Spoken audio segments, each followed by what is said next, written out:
চলে আসি বন্ধুরা আমাদের পরবর্তী কোশ্চেনে কি রয়েছে না 7 নম্বর question integral 3 to the power 2 log x base 3 dx।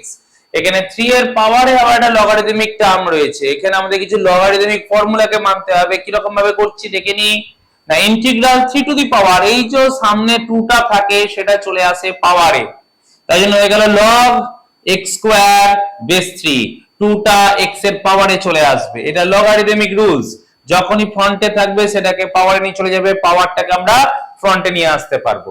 এরপরে আবার একটা রুল, বেস আর লগের বেস দুটোই যদি সেম চলে আসে তাহলে এটা ক্যান্সেল হয়ে গিয়ে শুধু এক্সপ্রেশনটা পড়ে থাকে। তাহলে 3 to the power of log x square base 3 জায়গায় শুধু পড়ে থাকবে x স্কয়ার, তাহলে হয়ে গেল ইন্টিগ্রাল x স্কয়ার dx। তাহলে দেখে নি আমরা আবার লাইনটাকে, integral 3 to the power 2 log x base 3 2টা পাওয়ারে চলে আসলো, 3 to the power log x square base 3 dx।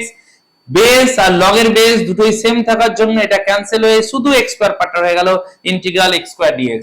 আবার পুরনো formula x two the power 2 + 1 / 2 + 1 + c x cube / 3 + c হয়ে গেল আমাদের 4 নম্বর কোশ্চেনের সলিউশন। চলে যাব 5 নম্বর কোশ্চেনে। কি রয়েছে না integral log x base x dx। Log এর ক্ষেত্রে আবারও একটা ফর্মুলা আমরা মাথায় রাখবো, বেস আর ভ্যালু যদি সেম হয়ে যায় তাহলে आंसर 1 হয়ে যাবে। x x বেস আর ভ্যালু দুটোই সেম তাহলে आंसर হয়ে গেল 1।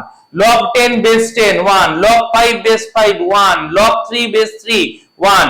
তাই সব সময় খেয়াল রাখবে এক্সপ্রেশন বেস আর ভ্যালু যদি সেম হয়ে যাচ্ছে লগ এর ক্ষেত্রে आंसर হয়ে যাবে 1। তাহলে ইন্টিগ্রাল 1 dx এর জন্য ফর্মুলা x + c।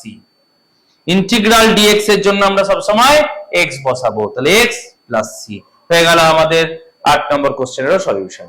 এবার চলে আসবো আমরা নেক্সট পার্টে 2 নম্বর সেটআপে আমরা কি দেখছি না ট্রিগোনোমেট্রিক টার্ম দেখছি। ট্রিগোনোমেট্রিক টার্ম কি রয়েছে না ইন্টিগ্রাল √1 + cos 2x / 2 পাশে dx। এই যে ট্রিগোনোমেট্রিক টার্মে যখনই চলে যাব আমাদের ট্রিগোনোমেট্রিক ফর্মুলাগুলোকে ব্যবহার করতে হবে। ওইজন্য আমি উপরে ফর্মুলা লিখেছি 1 + cos 2x = 2 cos square x। এটা তোমরা ট্রিগোনোমেট্রি চ্যাপ্টারের সঙ্গেও জানতে পারবে।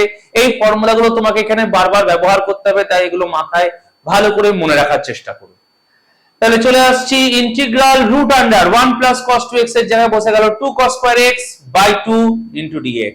2 2 ক্যান্সেল হয়ে গেল, পড়ে গেল √1 cos square x স্কয়ার আর রুট রিমুভ হয়ে গেলে integral cos x dx। Integral cos x dx এর ফর্মুলা হচ্ছে sin x + c। তাহলে আমরা ডাইরেক্টলি ফর্মুলা ভ্যালু বসিয়ে দিলাম, আমাদের সলিউশন চলে আসলো।